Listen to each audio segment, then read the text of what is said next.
Louvado seja o Senhor. Vamos dar seguimento ao nosso culto, ao nosso Pai Celestial, ouvindo a palavra do nosso Senhor. Vamos dar sequência ao nosso estudo sobre os 10 mandamentos do Senhor para o seu povo. Vamos abrir as nossas Bíblias no livro de Êxodo, capítulo 20, e vamos ler o verso 4, 5 e o 6 para a nossa meditação.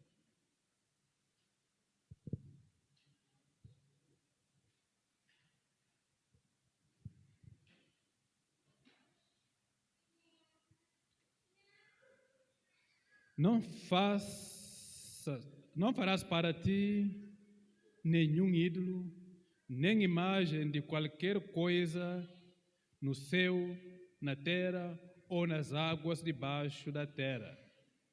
Não te prostrarás diante deles, nem lhes prestarás culto, porque eu, o Senhor teu Deus, sou Deus zeloso, que castiga os filhos pelos pecados de seus pais até a terceira e a quarta geração daqueles que me desprezam.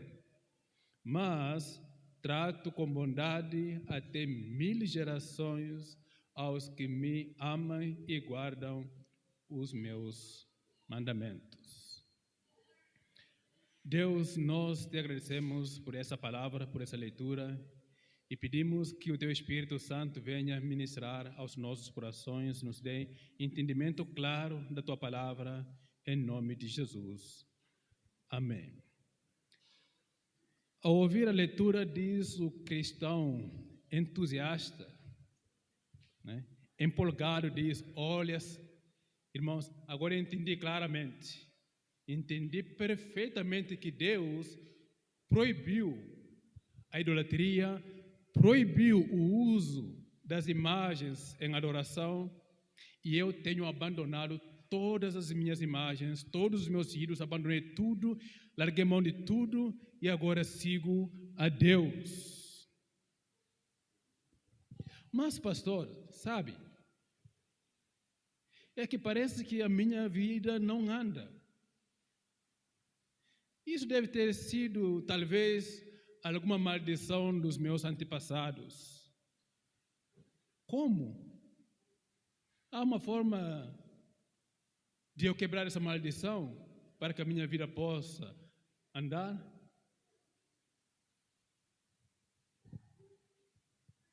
Essa foi a afirmação desse crente entusiasta, firme no Senhor. Mas vamos analisar as Escrituras em torno disso e do que ele pensa a respeito da proibição das imagens aqui e aquilo que Deus diz que visita nos filhos os pecados dos pais até a terceira e até a quarta geração.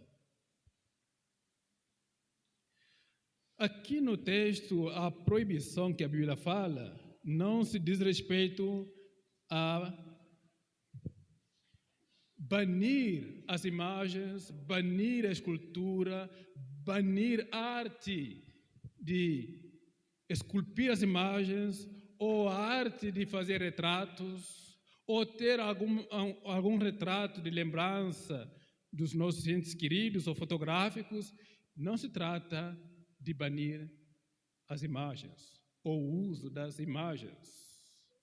Mas, como diz Kevin, o autor e o escritor da base da nossa meditação, diz o seguinte: o problema se trata de atribuir eficácia espiritual a esses objetos, ou tê-los como amuleto espiritual, como se tivesse algum poder espiritual para cuidar da nossa vida.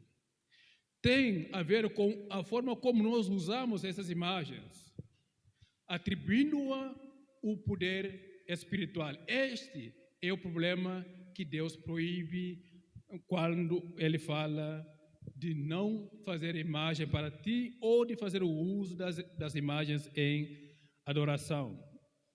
Deus está livrando o seu povo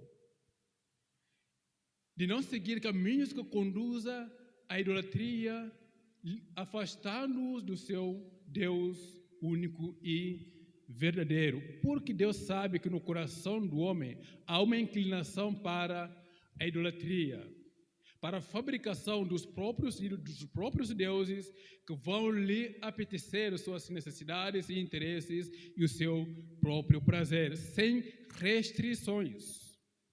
Essa é a tendência humana. Um Deus que lhe favoreça como Ele quer.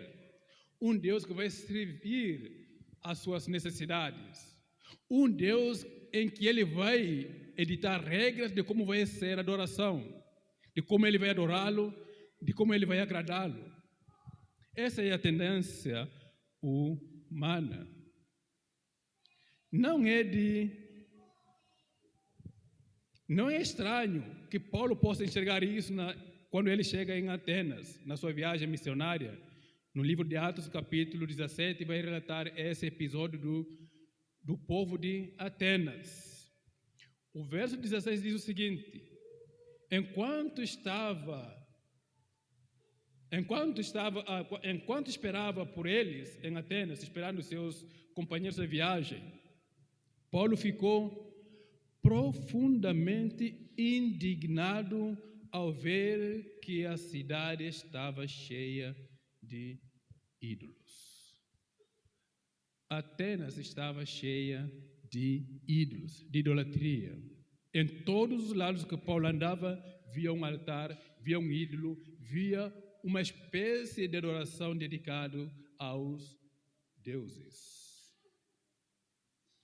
Isso é uma prática que expande a todo o mundo, não só em Atenas. Eu nasci no meio de um povo que adora qualquer objeto, qualquer deus, debaixo de uma árvore, numa pedra, ou até esculpe figuras dos entes queridos e coloca na casa como se fosse o espírito desse ente morto tivesse um poder espiritual para voltar e cuidar do seu povo, dos seus familiares.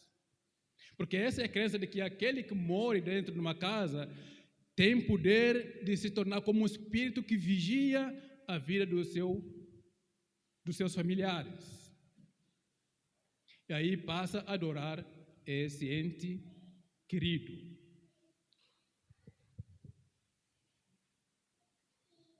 E isso Jesus vai esclarecer quando fala da parábola de Lázaro, de que os mortos não têm o poder e não é permitido voltar a ter contato com os seus familiares.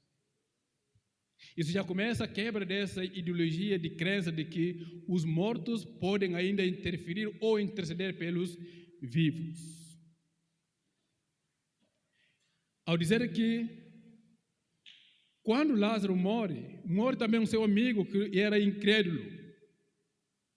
Aí chega no lugar de sofrimento e ele fala para Abraão: olha, Abraão, diga a Lázaro que molhe o seu dedo e espinga para mim aqui para resfriar a minha alma, porque estava atormentado. Ele foi dito de que não é possível. Aí ele fala para Abraão: se possível, envia de volta Lázaro para interceder pelos meus irmãos, para que não sigam o mesmo caminho que eu andei, porque esse caminho leva ao sofrimento, leva à tortura. Aí ele foi respondido: os mortos não voltam a anunciar aos vivos acerca do reino de Deus, mas lá estão anunciadores, mensageiros que estão pregando o evangelho da salvação. Se eles ouvirem e crer, serão salvos. Mas os mortos não têm contato com os vivos. Depois da morte, não há mais relação entre os vivos e os mortos. Então, ter figura de uma pessoa que morre na nossa família como uma pessoa boa com o intuito de que Ele é um Espírito que agora vai vigiar nossa vida, vai cuidar da nossa vida, ou intermediário entre nós para trazer a paz e os livramentos, isto é idolatria, e é engano, e é falso. E quem vai estar por trás de tudo isso é apenas a fantasia dos demônios para enganar o povo. Muito menos de pensar de que um cristão fiel, ou avô, ou a mãe, ou pai, que é piedoso, dedicado à obra de Deus, é fiel, depois da morte é canonizado como um santo, é capaz de interceder por nós perante Deus. Isso também é fantasia, é falso, não é verdadeiro. E o que dizer então da Escritura que diz que o sangue de Abel, o sangue dos mortos clama no altar de Deus? Clama sim. Mas o que diz a Bíblia? De que a eles foi dado vestes brancas e um descanso enquanto Deus aguarda o seu tempo determinado. Mas que clamor o sangue desses clama no altar de Deus? Clama pela justiça. Olha, eles dizem: Senhor, até quando julgarás o nosso sangue? O clamor do sangue de Abel até o último mártir clama pela justiça e não pelo livramento ou a misericórdia de Deus para os vivos, mas sim que Deus julgue a causa deles. Porque eles foram fiéis ao Senhor, mas foram torturados, maltratados, desprezados, e ninguém deu ouvidos à pregação deles. Agora, a alma deles clama pelo julgamento de Deus contra os vivos. Então, não adianta eu pensar que o meu avô ou a minha avó que morreu, fiel ao Senhor, vai interceder por mim diante de Deus, a não ser clamar pelo julgamento. Agora, o clamor dele diante de Deus é: julgue ele, porque ele nunca deu ouvido à sua palavra. Julgue ele, porque nunca acreditou no ensinamento da palavra de Deus. Então, o que ele clama contra os vivos é o juízo de Deus. Então, clamar pelos santos para que eles intercedam por nós perante Deus é clamar pelo juízo de Deus contra a nossa vida. É a nossa própria condenação.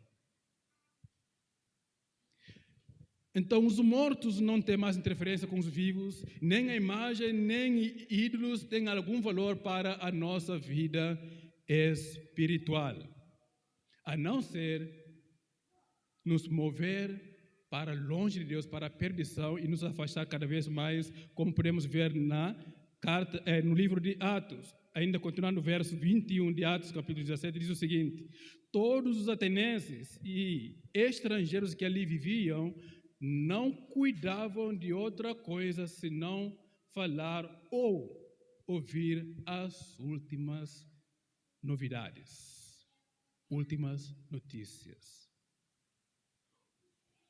A causa da idolatria, a consequência da idolatria nos leva a uma ansiedade insaciável espiritualmente falando, sempre em busca de alguma novidade para se saciar, ou alguma novidade de um Deus que possa trazer a libertação ou um sacio espiritual para suas almas, porque nunca serão satisfeitos aqueles que se dedicam à adoração falsa, adorar os ídolos. Queriam deuses após deuses e mais deuses, mas nunca se saciarão espiritualmente. Sempre terão um vácuo, sempre quererão saber mais de alguma coisa, de alguma novidade, de algum novo Deus que possa trazer o amparo espiritual para suas almas. Até para os atenienses, foi proveitoso para eles esperar por um novo Deus, porque ainda não tinham a oportunidade de ouvir falar do Evangelho de Jesus Cristo. Foi oportuno para eles Paulo anunciar a novidade, as boas novas da salvação. Mas para nós isso não seria oportuno, porque o Evangelho já está entre nós já ouvimos as novidades, a nova vida, o poder do Evangelho de Cristo. E se na nossa era, na nossa sociedade, ainda está esse vácuo de busca pelas novidades, o interesse pelo saber alguma coisa nova, alguma novidade espiritual, isso só revela de que nós somos incrédulos, desobedientes, que não querem saber do Evangelho de Cristo, a não ser a condenação para nós. Porque já temos contato com a novidade, já temos contato com o Evangelho de Cristo, a nova vida em Cristo. E se nós não somos capazes de crer nesse Evangelho, então estamos sendo incrédulos. Se a nossa cidade não crê no Evangelho de Cristo, mas espera por alguma novidade espiritual, para algum poder espiritual, alguma graça ainda a vir, é porque não está crendo no Evangelho de Cristo Jesus. Está sendo idólatras, criando deuses após deuses, fazendo ídolos para apetecer seus apetites espirituais. E isso só leva à condenação. Isso só vai satisfazer o próprio desejo humano de querer ser um religioso, como foi os atenienses. Paulo diz: olha, irmãos, eu vejo que vocês são religiosos, pois, andando pela cidade, eu observei cuidadosamente, o verso 23, seus objetos de culto e encontrei até um altar com essa descrição: ao Deus desconhecido, buscando ainda outras novidades. Ora, o que vocês adoram, apesar de não conhecerem, eu lhes anuncio, que é o Evangelho de Cristo Jesus, o poder da salvação da humanidade. Atenas era uma cidade religiosa, como afirma Paulo. Tentativa de se conectar à divindade resultam em idolatrar a vários ícones que não são capazes de saciar o anseio espiritual, a não ser levá-los à condenação. Até para os atenienses, buscar pelas novidades deu bem, né, para que eles possam encontrar com a verdade do Evangelho de Cristo Jesus. Pode alegar alguém que os atenienses foram idólatras, sim, porque não havia chegado até eles ainda o Evangelho de Cristo Jesus. É por isso que eles estavam tentando se conectar à divindade, buscando a Deus, criando ídolos para que esses leve ao encontro de Deus. Mas eu lhe afirmo que, mesmo se tivesse conhecido a Deus, conhecido a palavra de Deus, teriam sim criado os ídolos, altares de adoração aos deuses falsos, porque a inclinação do homem é sempre criar um Deus a seu próprio prazer. Porque nós podemos observar isso em Êxodo capítulo 32, verso 1 ao verso 5.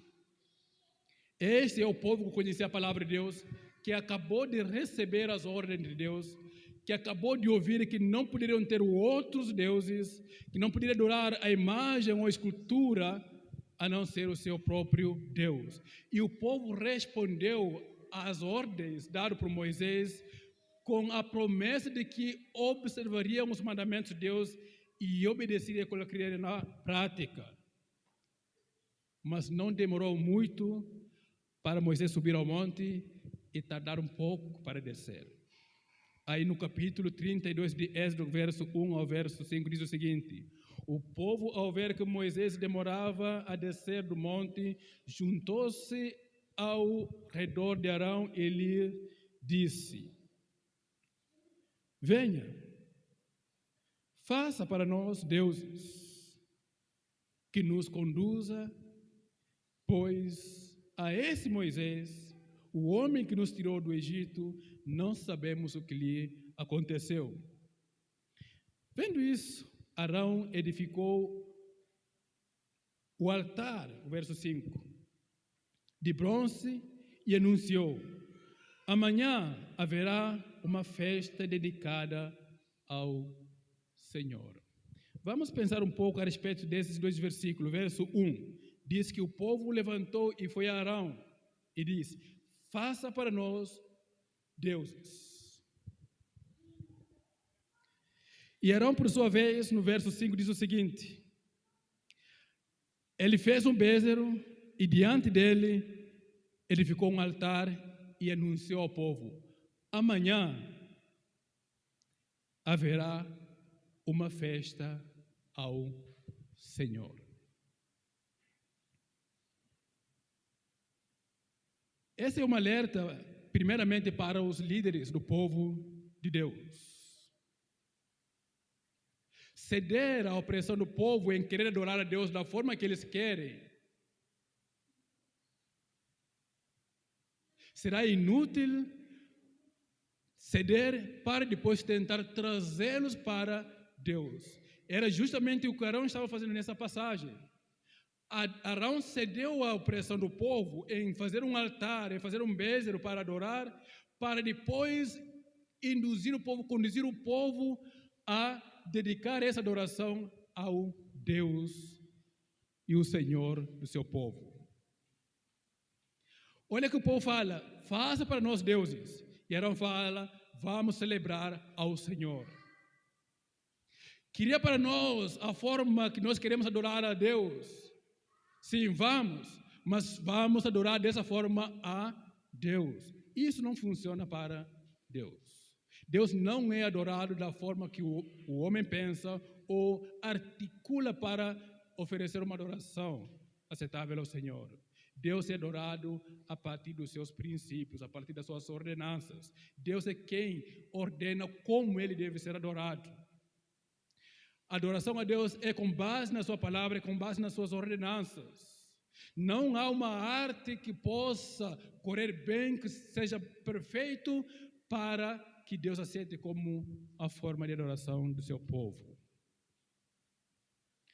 Uma adoração aceita a Deus é aquilo que é observado com base nos princípios que ele estipulou a partir da sua palavra. Nós devemos apenas obedecer a palavra de Deus, observar os mandamentos de Deus e aplicá-los na nossa vida para que agrademos ao nosso Deus. Porque qualquer outra forma, outra tentativa de articular maneiras de adorar a Deus, maneiras de buscar a Deus, será apenas criar mais ídolos para a nossa própria vida. Criar falsas adorações para a nossa própria vida. E era o que estava acontecendo aqui com o povo de Deus. Aliás, quando Arão ainda falava: olha, amanhã será a festa de celebração ao Senhor, Deus estava falando para Moisés no monte: olha, o seu povo rapidamente já abandonou as ordenanças e criaram seus próprios deuses falsos, seus ídolos, e estão celebrando a adoração. Desce depressa. Mas o líder que estava aqui embaixo estava dizendo: olha, amanhã vamos celebrar a adoração ao Senhor. Uma adoração abominável aos olhos de Deus. Nós não adoramos a Deus de qualquer forma como nós queremos ou pensamos ser correto ou agradável para Deus. Deus é adorado com base nas suas ordenanças, nos seus próprios princípios, que nós, como líderes, devemos observar e se apegar e instruir o povo de Deus a adorar a Deus. E o povo deve obedecer aos mandamentos de Deus, a maneira que Deus estipulou para ser adorado. Nós não podemos inventar uma outra forma de adoração. Porque quando pensamos dessa forma, ainda nós pensamos: não, estamos adorando a Deus. Mas não. Porque Deus é adorado da maneira dele. Porque no intuito de Arão e do povo era uma forma de se conectar a Deus. Mesmo conhecendo a palavra de Deus, escolheram a forma errada de adorar a Deus. Por isso nós devemos ter o cuidado de não criar ídolos e a maneira errada de adorar o nosso Deus. Porque a nossa inclinação é sempre de criar uma divindade que favoreça os nossos interesses e que não seja restrições para a nossa vida e para o nosso prazer aqui na terra.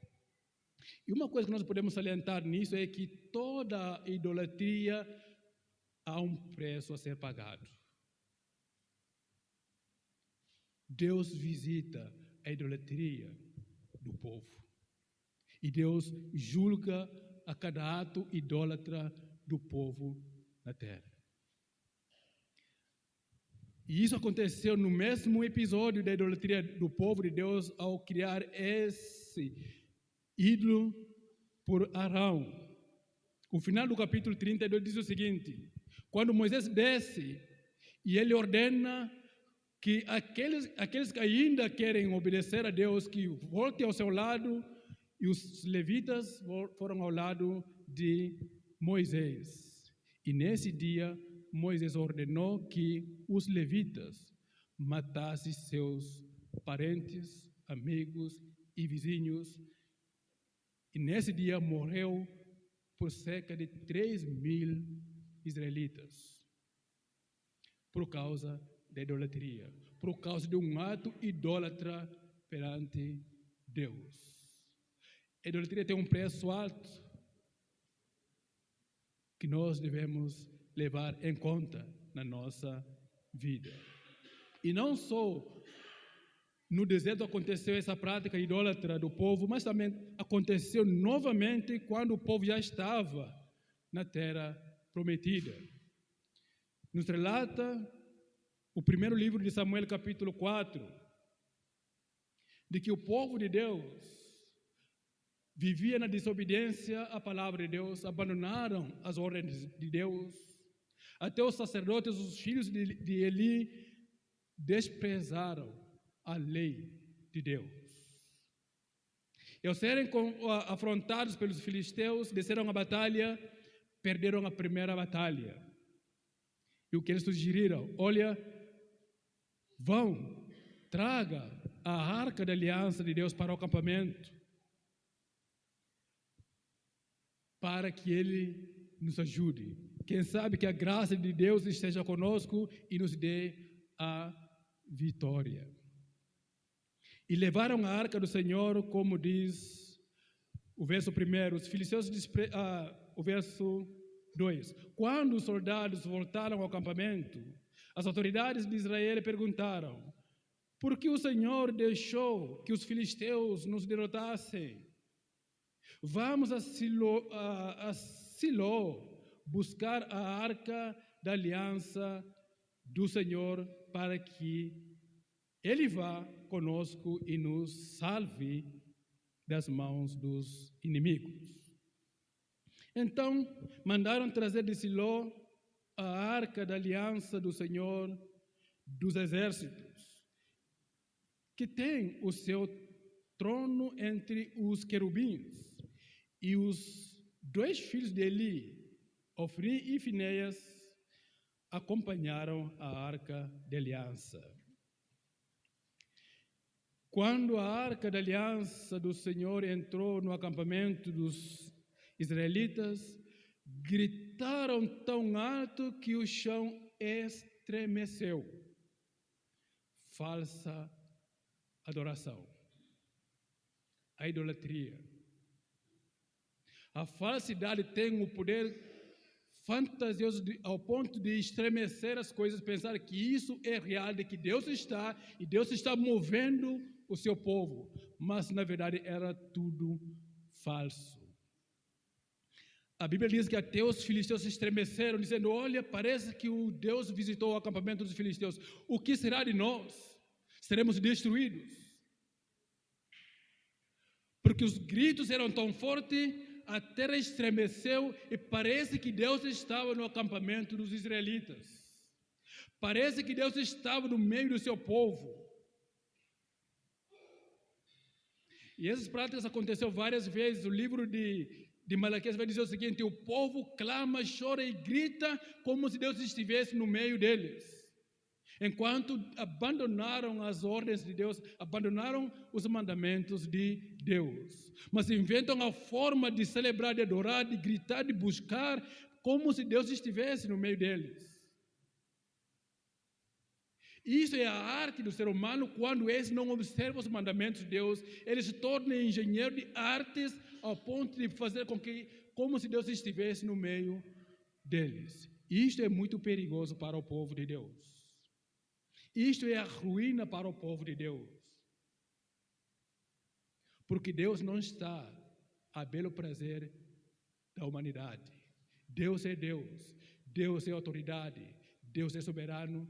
Deus deve ser obedecido de acordo com os seus próprios princípios. Contudo que o inimigo extrema e estremeça, mas no final de tudo ele se encoraja a ver se é isso que ele está pensando, se isso é real, se é verdadeiro. Então os filisteus se animaram a enfrentar o povo de Deus e foram derrotados. E se não tivessem fugido, seriam todos mortos naquela batalha. E naquele dia a Bíblia diz que morreu quase 30.000 soldados israelenses. Porque idolatraram os objetos consagrados a Deus, como se eles tivessem algum poder para defendê-los. Olha a engenharia do povo de Deus. Usando a arca da aliança de Deus como se fosse algum poder espiritual, atribuindo esse elemento a algum poder divino que possa libertá-los do inimigo. Mas era falso. Apesar de ser a arca de Deus, apesar de ser a arca da promessa de Deus, mas se o povo não obedece à palavra de Deus, é inútil usar ícones ou objetos consagrados a Deus como se tivesse algum poder espiritual para protegê-los. O mesmo acontece quando o crente ou cristão idolatra a própria Bíblia, como se esse tivesse algum poder na sua vida para protegê-lo ou salvá-lo ou livrá-lo de algum perigo. Tendo esse como um instrumento espiritual aberto na sua casa ou no seu carro, para quem entra, vê-se que ele é crente no Senhor, muito menos que separe um tempo para ler essa palavra. Se não lê a palavra de Deus, não adianta tê-la aberto na entrada da sua casa. Se não lê a palavra de Deus, não adianta tê-lo aberto no seu carro para quem entra ver-se que você é um cristão. Porque não vai funcionar. Não passa de um ídolo nenhum, se não for para ser lida, ouvida e obedecida. Do contrário, será apenas um ídolo que nós criamos para idolatrar o nome de Deus. E isso trará o sofrimento e as consequências para a nossa vida. Mas do outro lado pode ser o contrário. Agora, podemos imaginar um cristão analfabeto que não sabe ler e que não tem outro recurso de ouvir a palavra de Deus, que não tem outra forma de ouvir, a não ser ler a Bíblia, mas não sabe ler. Essa prática seria proveitoso para ele ter uma Bíblia aberta na entrada da sua casa para solicitar uma leitura para quem entre, lê a palavra para ele, para a sua edificação e como forma de evangelizar a quem entra na sua casa. Isso sim, emana o poder, porque Deus dará a sua graça para que o seu evangelho seja ouvido e isso terá algum benefício para quem observa dessa forma. Mas você que sabe ler a palavra de Deus, mas não lê, mas tem como amuleto espiritual, não vai funcionar, mas vai trazer consequências graves para a sua vida. Porque a consequência da idolatria é a morte, como nós podemos observar nesses episódios do povo de Deus. Nós não podemos usar elementos consagrados a Deus como um amuleto espiritual para buscar a Deus, e nem inventar formas de adorar a Deus, mas formas atraentes para adorar a Deus como se Deus estivesse no nosso meio, porque essas coisas não funcionam. E são justamente essa proibição de Deus aqui no livro de Êxodo, capítulo 20, do verso 4. Não faça nenhuma escultura ou alguma imagem para adorar, nem preste culto a essas imagens. Deus não está dizendo que nós não podemos usar nenhuma imagem ou ter fotografia dos nossos parentes que morreram ou dos nossos amigos como uma lembrança, ou de ter algum ornamento dentro da nossa casa das imagens dos anjos ou de algum ser. Não se trata dessa proibição. Ou de ter a imagem como fim didático para ensinar, para instruir. Não se trata disso, porque até o próprio Deus usa imagens como meio didático para ensinar o seu povo. Mas se trata da proibição de atribuir algum valor espiritual a esses objetos, como se tivesse algum poder espiritual para proteger a nossa vida, como um meio ou como um Messias, como um intermediário entre nós e Deus. Deus proveu o seu próprio Messias para o seu povo, o seu próprio intermediário para o seu povo. Cristo é intermediador entre a humanidade e Deus. Que Moisés fala para o povo lá no começo: quando chegar o tempo, Deus dará o outro profeta para vos anunciar a respeito do reino de Deus. A ele darão ouvidos, a ele escutarás. Porque Deus proverá o seu próprio meio de salvar o seu povo, o seu próprio meio de ser adorado, e não a criação dos homens para adorar a Deus. E Cristo é o Messias prometido ao seu povo, como intermediário da aliança de Deus com o seu povo. E quando ele chegou, ele diz: eu sou o caminho, a verdade e a vida. Ninguém vem ao Pai senão por mim. Não há outra forma de o ser humano chegar a Deus senão por Cristo. Não há qualquer ídolo criado que possa ser capaz de conduzir o homem a Deus, a não ser Cristo. Não há outra criação ou outro ser espiritual capaz de conduzir a salvação, a não ser por Cristo. Cristo é o meio que Deus estipulou para intermediar a aliança com o seu povo. A Ele nós devemos colocar os nossos olhos, porque Ele é o autor e consumador da nossa fé. Nele devemos aplicar a nossa fé, a nossa confiança. Nele devemos esperar. Nele devemos ter a nossa plena esperança da vida eterna em Cristo Jesus. Ele é o meio da salvação. A Ele observamos, a Ele adoramos. Mas voltando um pouco mais para trás, para pensar na preocupação do crente entusiasta, que diz o seguinte: eu sim abandonei os ídolos, eu creio no Messias Cristo, eu coloquei a minha esperança em Deus, mas ainda pensa assim: mas só que a minha vida não anda. Será que tem a ver com alguma maldição lá do passado?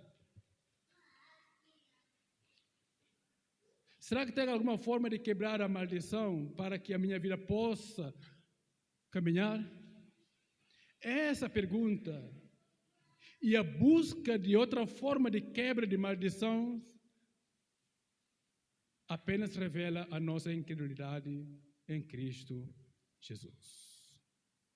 É mais uma outra forma de criar um ídolo de adoração, criar um meio de buscar a salvação para a nossa vida, que vai resultar em idolatria que Deus já proibiu.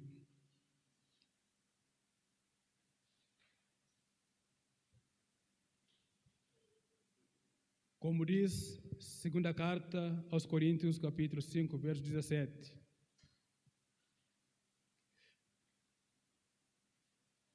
Aqueles que estão em Cristo Jesus não há mais nenhuma condenação, porque eles são novos em Cristo.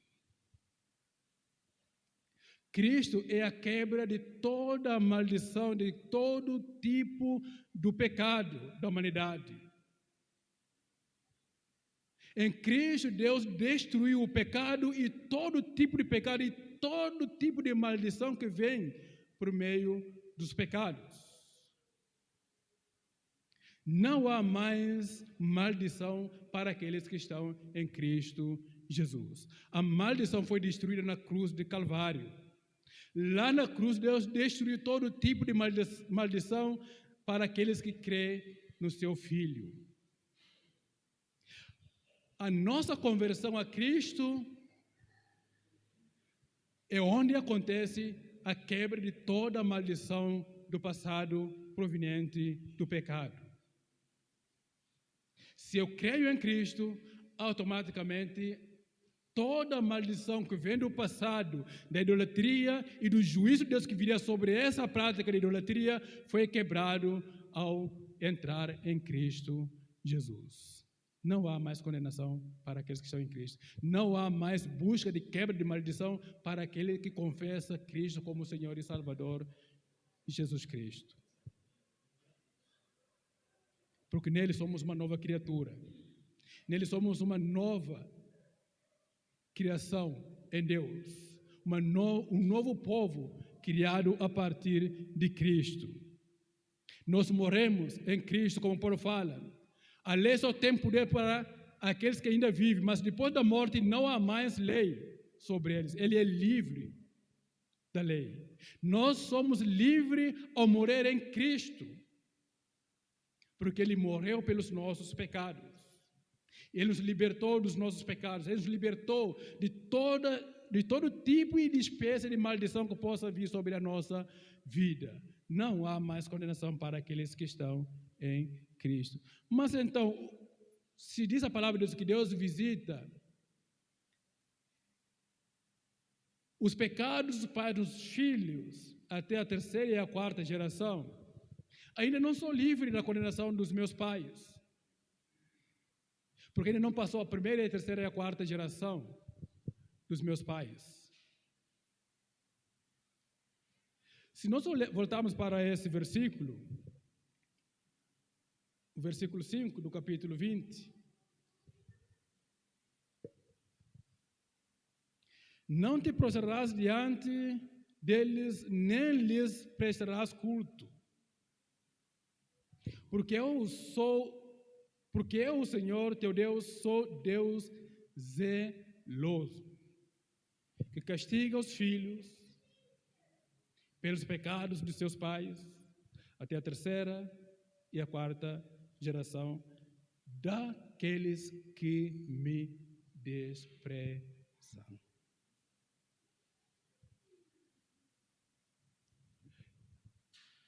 E se olharmos em Ezequiel capítulo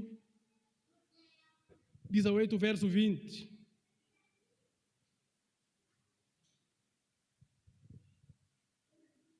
segundo a visão de Ezequiel, podemos interpretar, enquanto abre o versículo,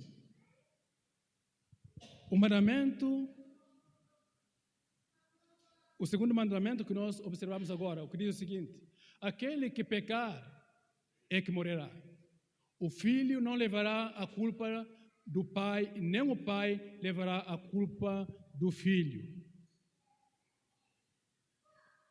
A justiça do justo lhe será creditada, e a impiedade do ímpio lhe será cobrada. Então, quando você olha para essa passagem e olha para a passagem de Ezequias, nós vamos entender claramente de que Deus não está transferindo a culpa dos pais para os filhos, mesmo que esse venha a converter a Cristo Jesus. Porque aqui fica claro de que quem pecar é esse, sim, morrerá. A culpa da impiedade será cobrada dos ímpios. E ao que crê na justiça de Deus será imputado a justiça de Cristo. Então, Deus não está dizendo aqui que depois de nascer um filho que venha a converter a Cristo, ainda ele será obrigado a pagar a culpa dos seus pais, a pagar o preço da idolatria dos seus pais, porque os pais foram idólatras. Então Deus vai cobrar desses a consequência dos pecados dos seus pais. Não é isto que Deus trata aqui, mas o que Deus fala é que Ele é zeloso para castigar o pecado daqueles que praticam a imoralidade.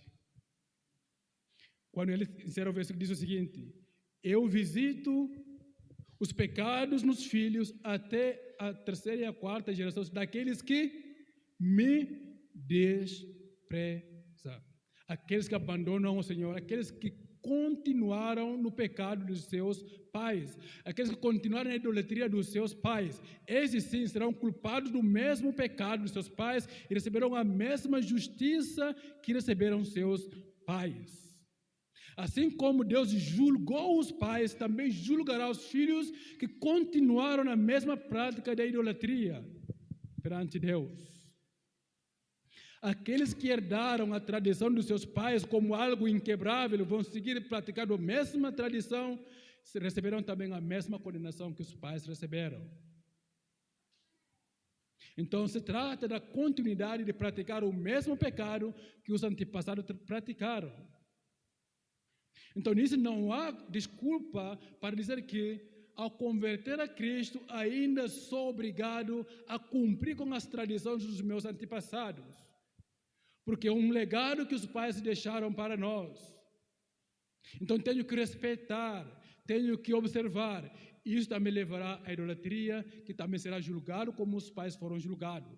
Então, Deus vai julgar a essa geração da mesma forma que Ele julgou os seus antepassados. É por isso que Ele fala: visitará os pecados dos pais nos filhos, até a terceira e até a quarta geração, se esses não se arrependerem dessa idolatria. Se esses não se arrependerem desses pecados, também serão julgados da mesma forma, e serão condenados da mesma forma como os seus pais.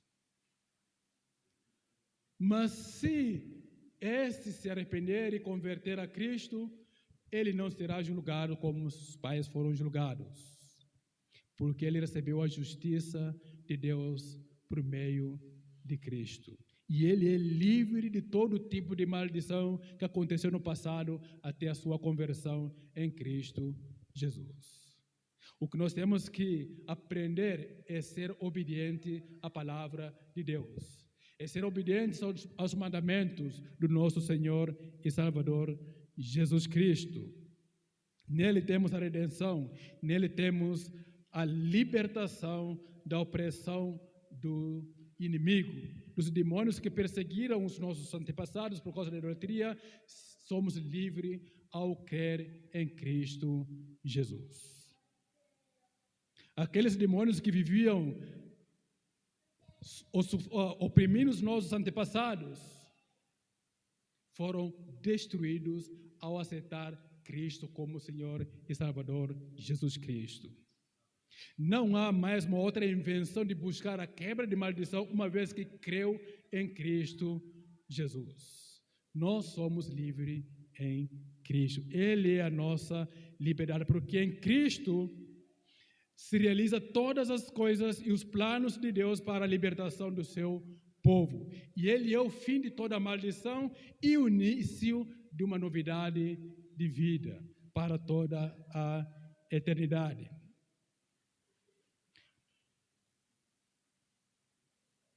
Paulo ainda continua no verso 18 de 2ª carta aos Coríntios.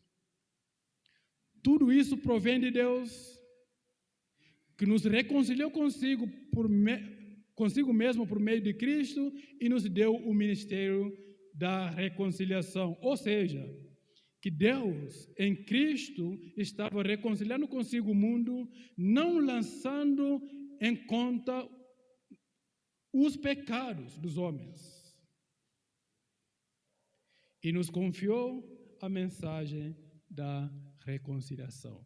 Deus não mais levou em conta os pecados, a maldição que vem por causa da idolatria sobre aqueles que creem em Cristo Jesus, porque eles são livres em Cristo. Cristo não nos deu a vida nova para o seu povo, mas também, não só deu a vida nova para o seu povo, mas também satisfaz os anseios e a curiosidade deste em ter o Deus pessoal, o Deus acessível, o Deus visível, o Deus tocável e que come e que bebe com o seu povo.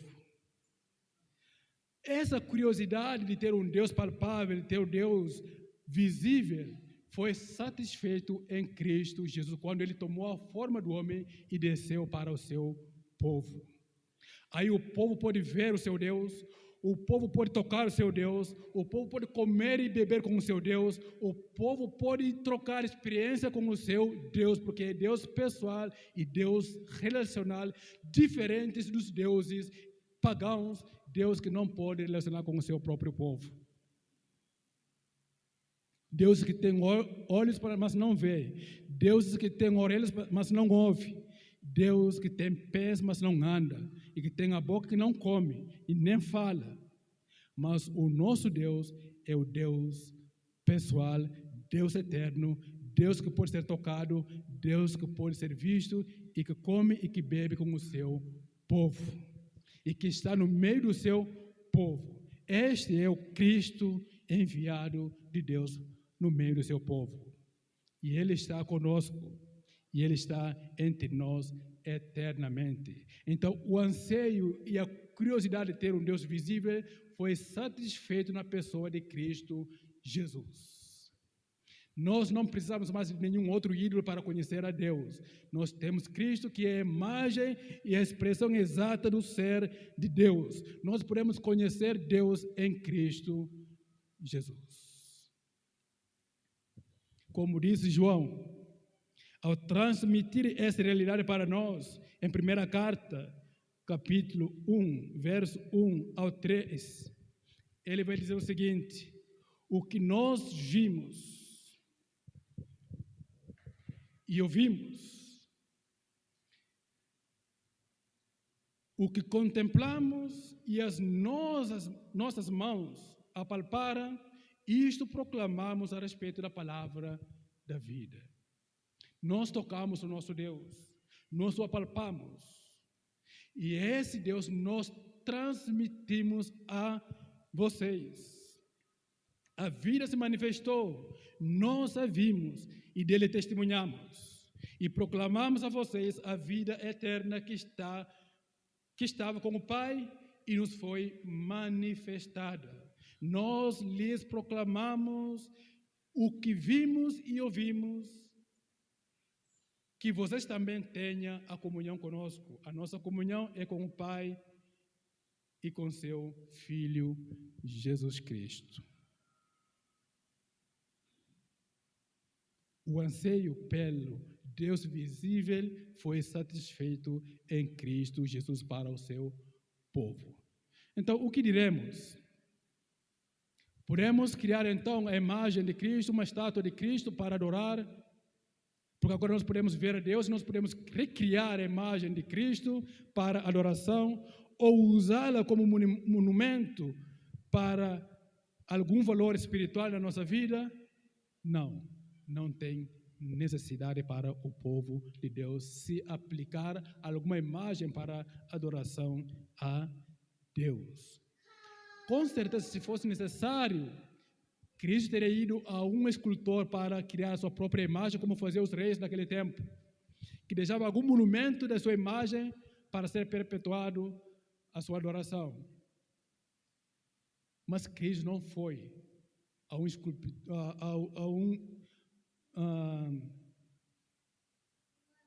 escultor para recriar a sua imagem e deixá-la para os seus discípulos a fim de ser adorado. Ou, sendo ele marceneiro, poderia ter talhado a sua imagem numa madeira e deixar para os discípulos a fim de ser adorado. Mas ele não fez isso. Ele não deixou nenhuma imagem para ser adorado. Aliás, quando foi confrontado pela samaritana, quanto à forma de adorar a Deus, se é aqui, se é no monte ou se é naquele lugar, ele responde: a hora vem e já é em que os verdadeiros adoradores adorarão ao Pai em espírito e em verdade. Adoração a Deus em espírito e em verdade, na revelação de Deus. Não pelos objetos, nem pelos monumentos, nem pela arte para adorar a Deus, mas sim pela fé no Deus invisível que se manifestou por meio do seu Filho, Jesus Cristo, para ser adorado. Então, para Deus, nós não necessitamos nenhuma imagem para adoração. Nem precisamos criar algum monumento para adorar a Deus. Isso seria conduzir o povo de Deus à idolatria que Deus abominou na sua palavra. Nós adoramos a Deus em espírito e em verdade.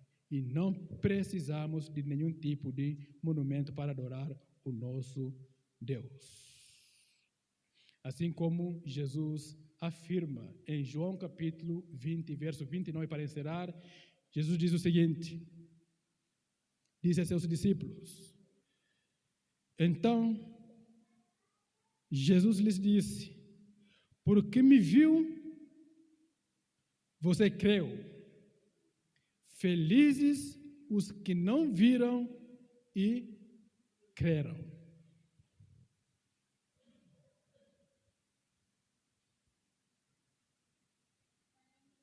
Felizes são aqueles que adoram em espírito e em verdade, que não precisa nem procura ver a imagem do Deus invisível para adorá-lo, mas ouviram e creram no Filho de Deus. Nós ouvimos e cremos no Filho de Deus e nós não precisamos e nem necessitamos da imagem de Cristo para adorá-lo. Nós o adoramos em espírito e em verdade.